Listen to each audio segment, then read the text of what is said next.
Hello बच्चों, चलिए प्रश्न को पढ़ते हैं। तरंग दैर्ध्य लैम्डा का प्रकाश संचरित करती एक स्लिट एस एक समतल दर्पण से डी ऊंचाई पर रखी है। नीचे चित्र दिया हुआ है। स्लिट से सीधी आती एवं दर्पण से परावर्तन के बाद आती प्रकाश तरंगे व्यतिकरण कर रेखा छिद्र से कैपिटल डी दूरी पर रखे पर्दे सिग्मा पर फ्रिंज पैटर्न बनाती है। पर्दे पर दर्पण के ठीक ऊपर के बिंदु O पर तीव्रता कितनी होगी? बिंदु O से कितना ऊपर पहली दीप्त फ्रिंज बनेगी? तो हमें नीचे प्रश्न से संबंधित चित्र दिया हुआ है। ये हमारा स्रोत है S, जो कि दर्पण, ये हमारा दर्पण है, से ठीक डी दूरी पर रखा हुआ है और कैपिटल डी दूरी पर हमारा पर्दा है। तो इस प्रश्न के लिए जो मूल अवधारणा है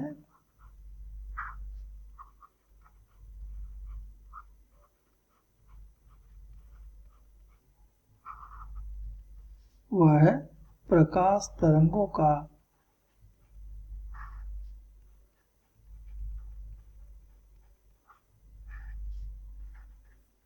व्यतिकरण।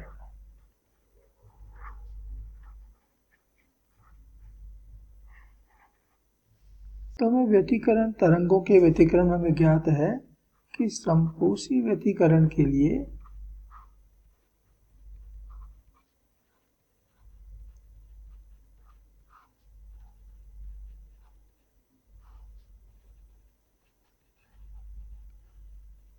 तरंगों के बीच का पथांतर बराबर होना चाहिए n लैम्डा, या कलांतर होना चाहिए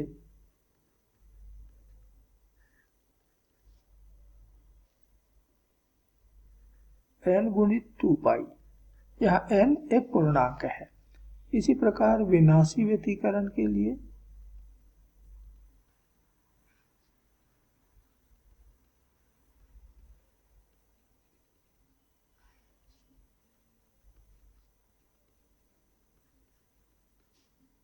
पथांतर बराबर होना चाहिए n ऋण 1/2 लैम्डा के, या कलांतर होना चाहिए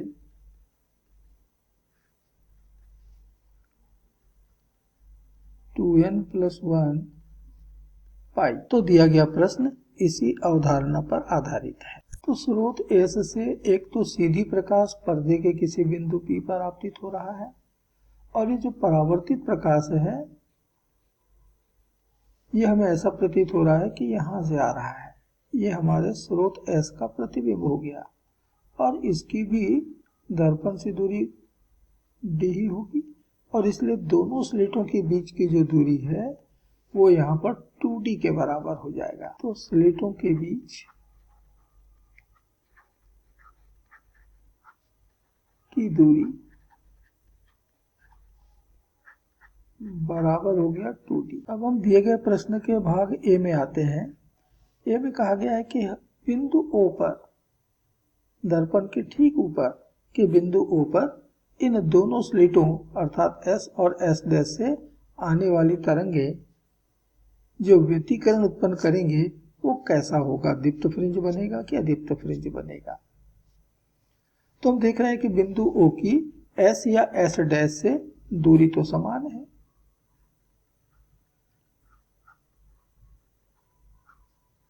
तो बिंदु S तो बिंदु O की S एवं S' से दूरियां एक समान है, किंतु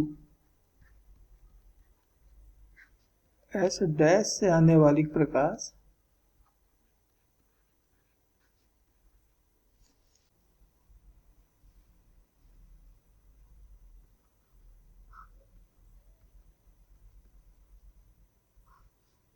दर्पण से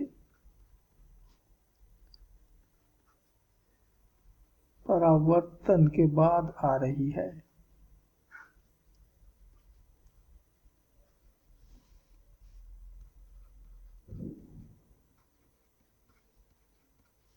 इसलिए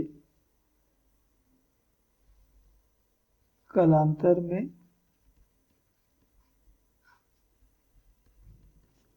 पाई या पथांतर में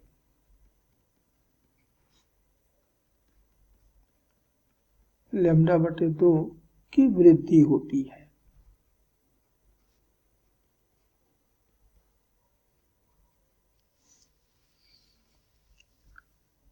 अब चूंकि कालांतर बराबर पाई है,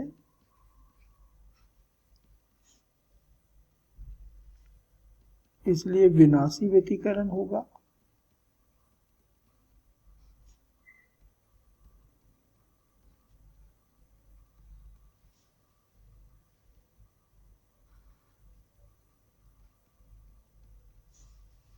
अतः बिंदु O पर तीव्रता 0 होगा, अर्थात वहां पर अदीप्त फ्रिंज बनेगा, तीव्रता 0 होगा। तो ये हो गया हमारे प्रश्न के भाग ए का उत्तर। अब बिंदु O पर तो अदीप्त फ्रिंज बन रहा है, अर्थात तीव्रता 0 हो रही है। तो हमें भाग बी, प्रश्न के भाग बी में बताना है कि O से कितना ऊपर अर्थात कितनी दूरी पर, मान लेते हैं y दूरी पर दीप्त फ्रिंज बनेगा, कितनी दूरी पर दीप्त फ्रिंज बनेगा, ये हमें बतलाना है। तो इस प्रश्न के भाग बी के लिए कि माना पर्दे पर बिंदु O से y दूरी पर दीप्त फ्रिंज बनता है।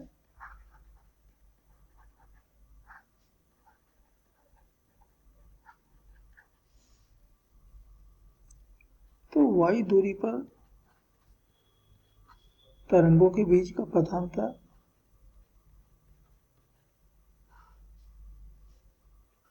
डेल्टा x ये बराबर मिलता है y गुणित d होता है दोनों स्लेटों के बीच की दूरी, जो कि यहाँ पर 2d है, 2d बटे कैपिटल D। ये तो हो गया पथांतर, वास्तव में दूरियों में अंतर, लेकिन चूंकि एक तरंग s डैश से आने वाली तरंग परावर्तन के कारण आ रही है, इसलिए λ/2 में वृद्धि होगी, अर्थात प्लस λ/2, इतना पथांतर मिला। अब वहां पर दीप्त फ्रिंज बन रहा है, तो दीप्त फ्रिंज के लिए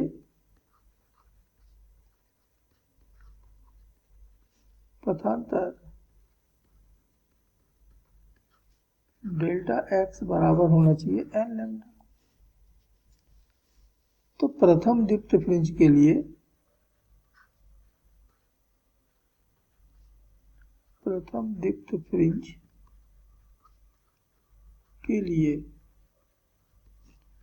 n बराबर 1, तो डेल्टा x बराबर हो गया लैम्डा। तो डेल्टा x के दोनों मानों को, ये मान पहला और ये हो गया दूसरा, तुलना करने पर तो समीकरण 1 और 2 से हमें मिल रहा है 2yd बटा कैपिटल D धन λ/2 बराबर लैम्डा। तो 2yd बटा D बराबर लैम्डा ऋण λ/2, अर्थात λ/2, और इसलिए y बराबर हो गया d लैम्डा बटे 4d। तो इतनी दूरी पर हमें पहला दीप्त फ्रिंज बिंदु O के ऊपर हमें प्राप्त होगा, और ये हमारे दिए गए प्रश्न का भाग बी का उत्तर होगा। तो ये इस प्रश्न के अंतिम उत्तर है। आशा करते हैं आपको समझ आया होगा। धन्यवाद।